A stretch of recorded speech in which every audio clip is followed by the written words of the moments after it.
and this was something we might expect out of somebody who's running for re-election. There's a new poll that came out today. It's got some information on your approval rating and how you've been handling things. So, you indicated earlier in a CNN interview that you might be making an announcement regarding your re-election plans later this year. Well, can you pull us in? I'll start by saying I do events like this, and Susan does events like this because we care deeply about the state. These are incredibly important investments that will be transformative for Ansonia and the Valley, and not to mention the rest of our state. That's why I go far and wide, saying why this is important, why this is a big part of our future.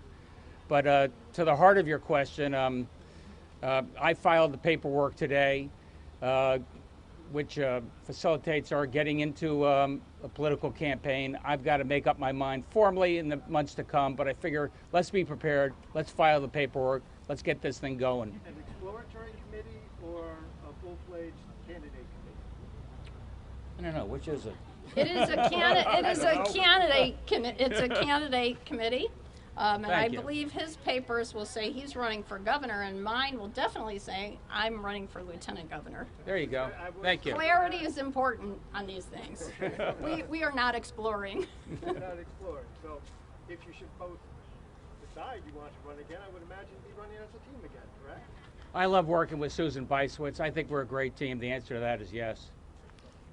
Yes, absolutely. Absolutely. And we spent the past 3 years working really hard for the people of Connecticut and focusing on getting our economy going. And what a great day today to announce just one really critical investment in our economic infrastructure. We're so excited about this, and we're looking forward to doing more. And we're looking forward to running for re-election. Governor, can we talk just more about travel? Folks from 33 countries are now permitted once again to be reunited with family and friends here in the United States. We enjoy our service to Ireland on Aer Lingus. When can we? Do you play golf in Ireland? You're going someplace with this question? I have nothing to say about that, but when can we expect service to resume with Aer Lingus? We're looking into that right now. We're looking at some other destinations. I can tell you, Tony, we have more destinations out of Bradley than we had pre-pandemic. As you know, we added 5 destinations out of Tweed going forward.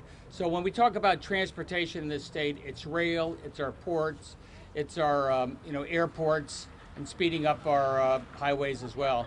I will say there's one other person who's going to be on the ballot, though, next year, and that's Dick Blumenthal.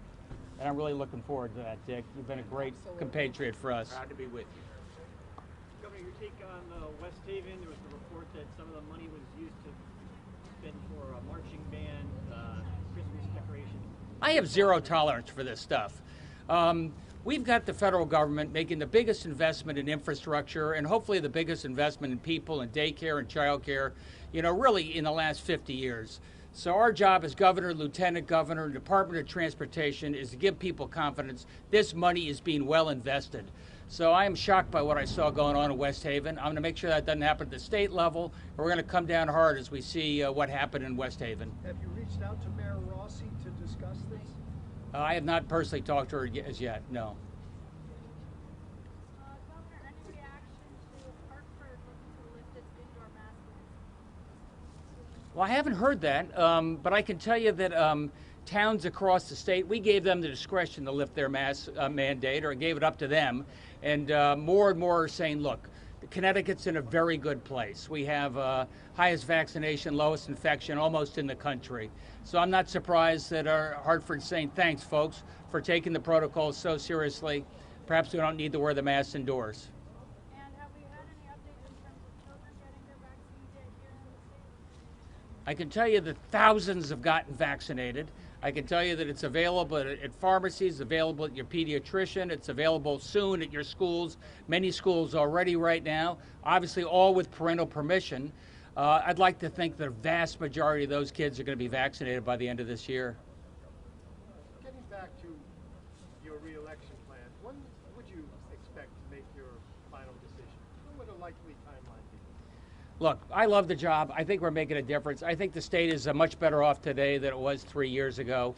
In terms of formal announcements, we got a lot of work to do, Paul. I've got a legislative session coming up, and I'm going to really be focused on taking care of the people's business. Thanks, everybody.